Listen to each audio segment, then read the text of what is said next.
Una po sa ating mga balita ngayong gabi, tinulungan ng UNTV News and Rescue Team ang anak ni Senador Teofisto Ginggona III na matapos na mabangga kanyang kotse sa isang poste sa lungsod Quezon. Nagpasalamat naman ang senador sa UNTV. Ito ang balita ni Brian De Paz. Exclusive! Nahihirapang huminga at hindi makaalis sa pagkakaipit sa upuan ng kanyang sasakyan nang makita ng UNTV News and Rescue Team ang 18 anyos na anak ni Senador Teofisto Ginggona III, ang chairperson ng Senate Blue Ribbon Committee, matapos na sumalpok ang minamaneho nitong SUV sa isang poste sa kahabaan ng Katipunan Avenue sa lungsod Quezon. Ayon sa biktima, papauwi na sana siya ng bahay nang makatulog ito habang nagmamaneho. Agad namang binigyan ng paunang lunas ng UNTV News and Rescue Team ang anak ng senador na nakilalang si Peter Norman Ginggona dahil naipit ito sa driver's seat ng kanyang sasakyan.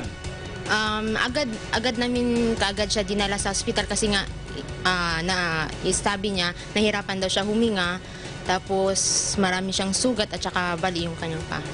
Dinala naman ng team sa Quirino Memorial Medical Center si Peter matapos itong bigyan ng pangunang lunas. Kasabay nito, tinawagan agad ng UNTV News and Rescue Team ang pamilya ni Peter upang ipaalam na naaksidente ito batay sa ID ng anak ng senador na nakita sa kanyang sasakyan. Pinuntahan ng team ang bahay ni Senador Ginggona sa lungsod Quezon. And may isang separate na ID na back-to-back puro contact numbers ng mga classmates po niya. So we were hoping na at least kahit isang family member ay makontak. Tapos may isa pang ID na may landline number indicating yung name ni Senator Teofisto Ginggona in case of emergency yun ang tawagan.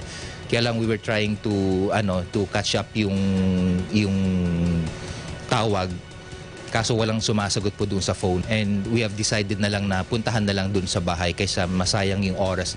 Matapos na masuri ang biktima sa QMMC, ay inirekomenda naman ng doktor na ilipat ito sa St. Luke's Medical Center sa lungsod Quezon. Laking pasasalamat naman ni Senador Ginggona sa pagtulong na ginawa ng UNTV News and Rescue Team. Alinsunod sa konsepto ni Kuya Daniel Razon na tulong muna bago balita.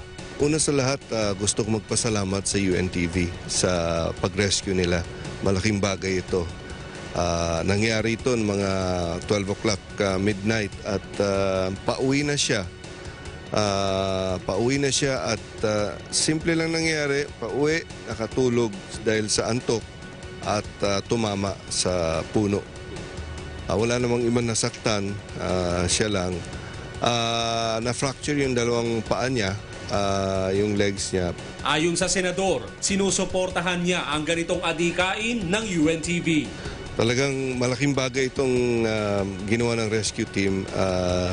Kailangan suportahan to at saka malaking magandang halimbawa, magandang huwaran ang ginawa ng UNTV. Mabuhay ang UNTV. Brian De Paz para sa UNTV News Worldwide, at ito ang balita.